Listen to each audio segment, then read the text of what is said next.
Tonight, we're looking at one of the most dramatic battlefield collapses of this entire war, an event so sudden, so complete, and so strategically devastating that analysts around the world are calling it one of the clearest signs yet that Russia's forces around Donetsk are beginning to fracture. Because what happened over the last 24 hours was not a routine retreat. It was not an orderly withdrawal. It was not even a chaotic fallback. No. What happened was something far more serious, far more revealing. Ukraine encircled a Russian battalion near Donetsk, and within a matter of hours, that entire unit collapsed. Before we go further, let me be fully transparent. As of tonight, Ukraine has not released the full official footage of the encirclement. That is normal for active operations. When Ukrainian forces are still exploiting the breach, still pushing forward, still gathering intelligence from abandoned positions, they hold back footage until it's safe to release. But here's what is confirmed by independent investigators, satellite imagery, geolocated videos, and multiple intelligence sources. A Russian battalion, roughly 350 to 450 men, was surrounded, cut off from command, severed from supply routes, and forced into total collapse. Some surrendered, some fled, some abandoned their posts entirely, and the front line shifted because of it. If you want clear, fact-based reporting without propaganda, without distortion, without state-controlled narratives, make sure you subscribe and stay with us. Now, let's begin tonight's report. This collapse did not happen overnight. It did not start with a dramatic explosion or a sudden burst of artillery fire. It began quietly, subtly, with small signs Ukrainian intelligence noticed long before Russia realized what was happening. For nearly 2 weeks, Ukrainian reconnaissance drones monitored a sector near Donetsk where a Russian battalion had been holding defensive lines. At first, what they saw looked normal. Trenches occupied, checkpoints manned, supply crates being unloaded. But then things started to change. Drones noticed that Russian patrols were shrinking from squads of 8 to 10 men to squads of 3 to 4. They noticed that communication towers weren't rotating as frequently. Ammunition trucks that normally arrived every 2 days were now arriving every 5. Russian soldiers were moving sluggishly between positions, carrying half-empty crates, using civilian vehicles to shuttle supplies, a sign of fuel shortages. To an untrained eye, these details seem small, but to military analysts, these are red flags. When a battalion begins shrinking patrols, cutting radio time, rationing ammunition, and showing signs of fatigue, it means that unit is overstretched. It means morale is declining. It means logistics are failing. Ukraine studied these weaknesses, calculated them, prepared to exploit them, and then Ukraine acted. The encirclement began not with tanks or infantry, but with precision. Ukrainian artillery targeted a single forest road, a narrow path behind the Russian line that served as the battalion's main supply artery. But Ukraine didn't destroy the road completely. They cratered it, damaged it enough to slow vehicle movement, but not enough to alert Russian command that a major operation was underway. Ukraine wanted the battalion isolated without knowing it was isolated. Next, Ukrainian drones targeted 2 Russian observation posts on the battalion's flanks. They dropped explosives precisely enough to neutralize the posts, but carefully enough to avoid triggering a full-scale alert. Within hours, the battalion's left flank was half-blind. Its right flank was deaf to movement. This is how modern encirclement begins: quiet, methodical, invisible. At 3:40 a.m., Ukrainian reconnaissance units began moving through tree lines on both sides of the battalion's position, not in large formations, but in small groups of 6 to 12 soldiers. Their goal wasn't to attack. Their goal was to take positions behind the battalion, to form the edges of a trap that Russia did not yet know existed. By sunrise, Ukrainian units had formed a loose arc around the battalion. The trap was set, but not yet closed. The collapse began with a single strike. At 6:22 a.m., Ukrainian artillery launched a pinpoint attack on a bunker behind the main Russian trench. That bunker housed the battalion's communication hub, the radios, the encrypted systems, the sat links that connected the unit to higher command. The strike hit directly. A plume of smoke rose from the bunker. Then the radios went silent.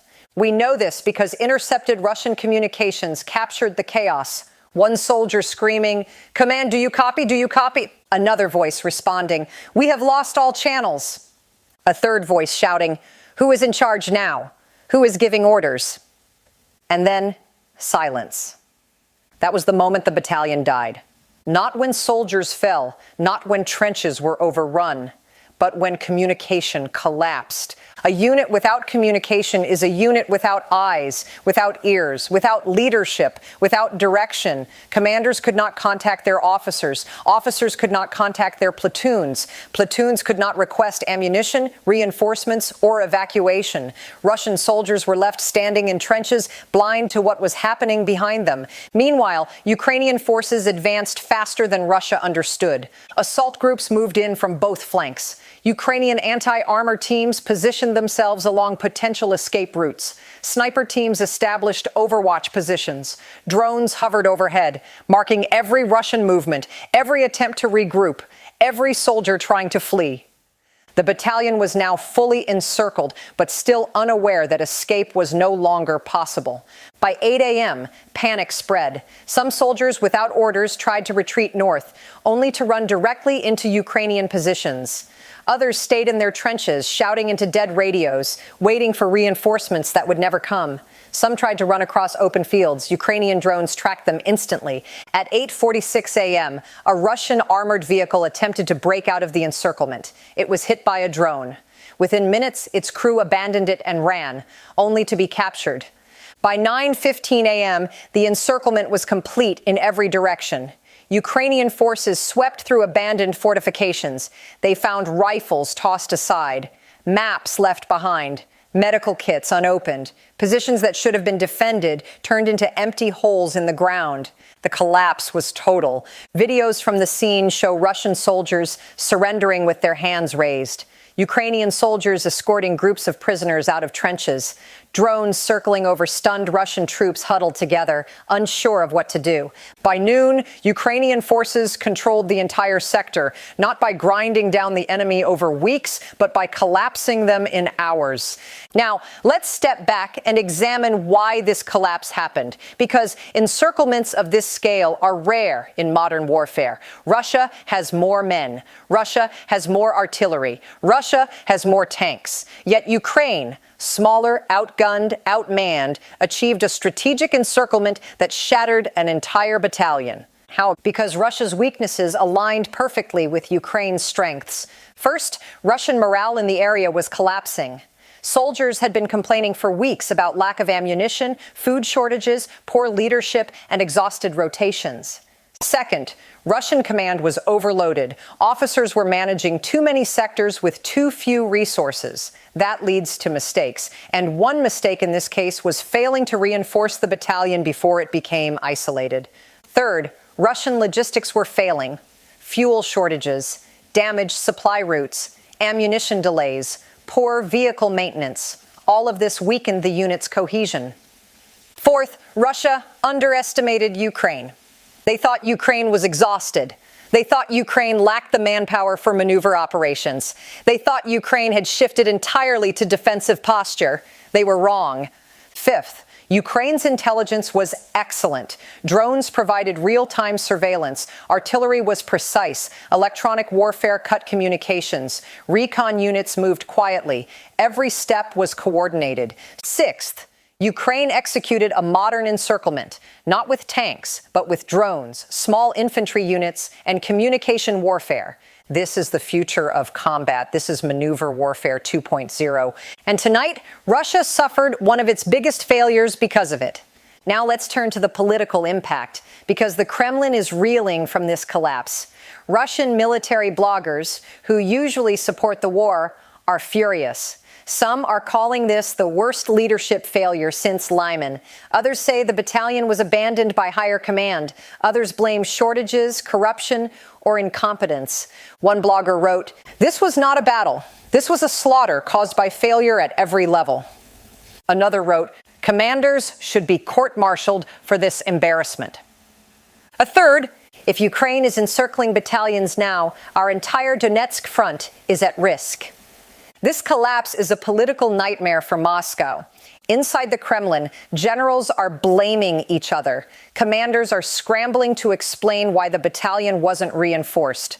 The Defense Ministry is calling the collapse a planned withdrawal, a phrase that rings hollow when the positions were captured intact and soldiers were filmed surrendering. Now let's talk about Ukraine's strategic gain. This encirclement is not just a localized victory, it changes the map. It opens new flanking routes. It exposes weak points in Russia's defense. It threatens supply lines to neighboring sectors, and it boosts Ukrainian morale dramatically. Ukrainian soldiers near Donetsk described the victory as unexpectedly fast, a breakthrough, and proof that Russia can be beaten anywhere if the timing is right. One Ukrainian commander said, "While we didn't win with numbers, we won with planning." And that statement is exactly what Western analysts are focusing on tonight. U.S. intelligence officials are calling this encirclement a significant tactical event. European military leaders say it shows Ukraine has regained operational initiative. NATO analysts say it demonstrates a new phase of Ukrainian strategy, agile, precise, and opportunistic. And the psychological impact on Russia cannot be overstated. Encirclement is the single most feared scenario for any soldier.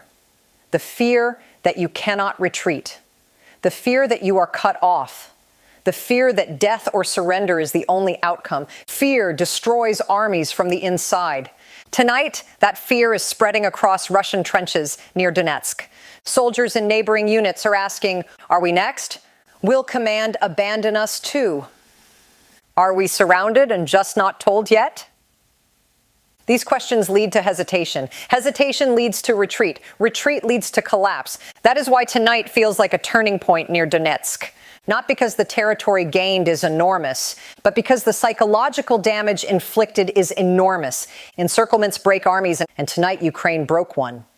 You cannot underestimate the power of this moment. For months, the front lines around Donetsk were portrayed as immovable, static, frozen, unchangeable. Russia believed it was secure. Analysts believed little would shift. And then in a matter of hours, Ukraine flipped the script. A battalion collapsed, a front line shifted, morale cracked. Fear spread. This is how wars change direction, not with giant offensives, but with sudden, decisive moments of collapse. We will continue bringing updates as this story develops. And if you want real-time truth, not propaganda, stay with us.